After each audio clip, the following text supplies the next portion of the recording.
course, I would like to acknowledge our Kuya Nani here at the presidential table. Our guest of honor speaker to be introduced later. Lady Eagle Ate Honorable A.V. Imano, the City Councilor of Cagayan de Oro. Good evening, Ate. Sa kanyang kaliwa, the Joko Diaz of Eagles. The Board of Trustee, Kuya Eric Dabay. Yeah. Okay. And of course, the new installed Lady Eagles, the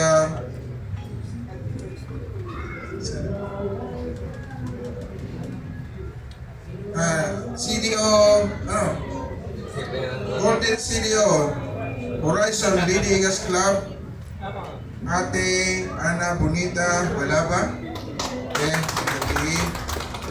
of course the incumbent governor of NMR 12, Kuya Gob Archie Elo, Kuya Gob. And we have here also Kuya Gob Allen Valencia, Kuya our field director, Kuya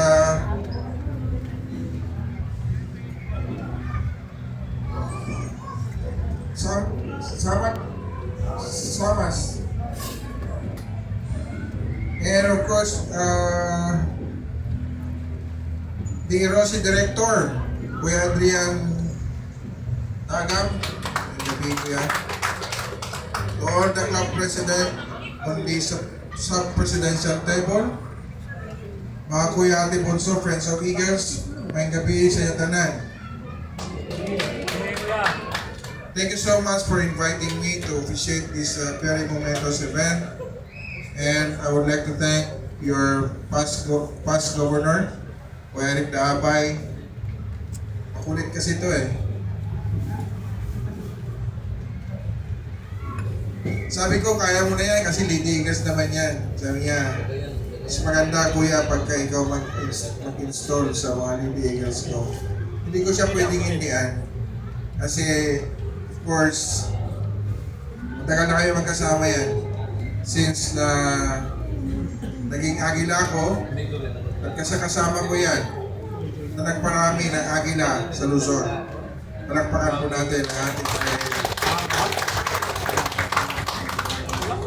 siya yung kasama ko na umikot sa Luzon para mag-charter, mag-induct. Kami noon, pag nag-induct kami, especially on my region, I will not induct a few members. Pinakamababang na-induct ko is about 300 members every induction, chartering. Ang pinakamalaki, 1,000 members. 500 sa buntag, 500 sa hapon. So I created about 28 regions in the Eagles. Yun po yung ating leadership. And sabi ko, if God's permit, I'll be the national president. Aayusin natin ang ating organisasyon. Ang daming problema. So sa akin lahat, pumasok ang lahat ng problema. But that is not the obstacle to give up. Through the help of our Board of Trustees, to the help of all the national officers, malapit na pong matapos ang ating problema sa ating organisasyon. 3 days ago, nagkaroon tayo ng hearing sa court kasi nga nag-file sila ng case because they are claiming that until now, they are the member of Board of Trustee. Kasi po, 2017 to present, hindi po natin sinunod ang ating bylaws, bagkus ang sinunod natin ang ating Magna Carta. Matagal ko pong pinag-isipan yan. Ang daming kong pinagdaanan para po ilaban ko yan. Ang daming nagalit sa akin, bakit daw ako magpapa-eleksyon na wala sa Magna Carta? Ang sabi ko naman, bakit nyo pa pinarehistro sa SEC? Kung hindi natin paniniwalaan ang SEC. 2017 to present, even me as the national president now, hindi ko po alam yan.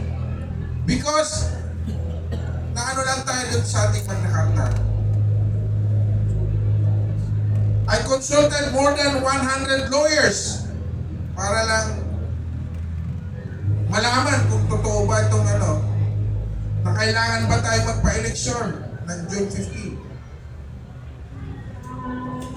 At ang tinanong ko, ang Magna Carta ba accepted sa court? Yun lang ang tanong ko. Sabi nila, no. Ano pa susundin? Kung ano ang nakalagay sa bylaws natin sa SEC. So, ang SEC 2017 until now, hindi po nababago. Hindi po na-amend. So, that's why we need to follow the bylaws. Kaya nga ngayon, ang election, as our Board of Trustees said, 1:1. One member, one vote. Dahil marami tayo, hindi tayo magkakasya sa isang lugar. Kaya, there's a remedy. Ang ginawa natin ay proxy vote. So I hope it's every one of you as the member will represent by your governors, assemblyman, and your club president. So yung mga club president, pwede nilang dalhin ang kanilang authority, proxy vote during the election. And you will be the one to represent your club. So ngayon, may chance kayo na pumunta sa Manila para po bumoto in favor of your club kung sino po yung gusto nyong ibuboto during the election. Ano po yung ating i-elect? 9 Board of Trustees, the National President, the ANBP, the 3 Vice President, Luzon, Visayas, and Mindanao. Ito po yung mga challenges na pinagdadaanan natin. Sabi nila, hindi raw ito solusyon para sa ating organisasyon. Siguro, ang court na lang ang magsasabi kung tama ba yung ginagawa natin o hindi. On May 8, meron tayong mediation to all the factions. Kasi nagkita-kita kami noong 3 days ago sa court, and we had both agrees that there's be a mediation on May 8. Now, if ever any among them will not attend or will not agree to have the election, they waive their rights to join the election. And then the court will decide kung sino yung kasama natin sa election. The court will decide kung sino ba talaga ang sumusunod sa batas at sino ba talaga ang lehitimong membro ng ating the Fraternal Order of Eagles Philippine Eagles Incorporated, yung DAS. Dito na po mag-decide ang korte. Sabi nila matagal pa yan. Hindi po. After this election, kaya nga gusto ko na magka-election para po matapos na itong sigalot na to. Sabi nila, Kuya MP, dapat hanggang December ka ba? No! Hindi ko po hinahangad ng posisyon. Ang hinahangad ko, magkaisa lahat ng agila. Yes!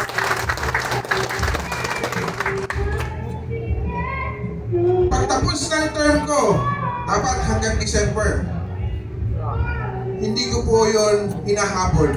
Ang hinahabol ko talaga, magkaisa na tayong lahat. Ngayon, kung ayaw nilang sumama sa atin, nasa kanila po.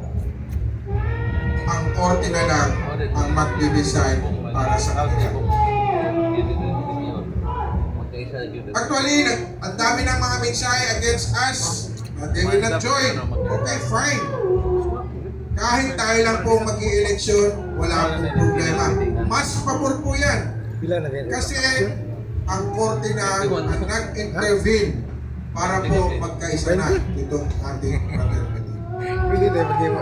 Siya po ang magsasabi kasi yung disputed na nangyari dahil sa mga kagagawan din ng mga past national officers, dapat hindi naman mangyari yan. Mawawala na po yan. So we can operate properly. We can now operate in favor of our organization. At lahat po na hindi sasama, bahala na po ang korte para sa kanila. Alam niyo po, we have a big vision in this country. Hindi lang yung charity works. Hindi lang yung mga medical vision. Alam niyo kung anong problema sa bansa natin. With the eagle, with our number, we can contribute for the betterment of this country. Kaya ang campaign ko sa lahat ng mga members, we should be the role model for the betterment of this country. Sa tingin ninyo, meron pa ba ibang tao o ibang grupo? Again, with our number, kaya natin tulungan ang bansang Pilipinas. Sabi nga natin, we are the fastest growing organization in this country. At sinasabi natin, we are also one of the prestigious organization. Kaya kailangan panindigan natin yan, mga kuya natin. We need to preserve the integrity of this organization. Kung mahal natin ang ating mga apo, mga anak, ayusin natin ito. Ayusin natin itong organisasyon. Kasi may malaki tayong may tutulong para sa mga incoming generations. Marami tayong dapat project. We have already started. Kaya lang naging problema, hindi nagtuloy-tuloy. Buti pa sila Kuya Allen, tuloy-tuloy ang kanilang mga proyekto. Because of some help of the governors from the Middle East. Tama ba, Kuya? Ang gusto natin, mga Kuya at Ate ko, we need to produce some young generations, no? Para sa bansa natin. Kaya nga yung aking advocacy dapat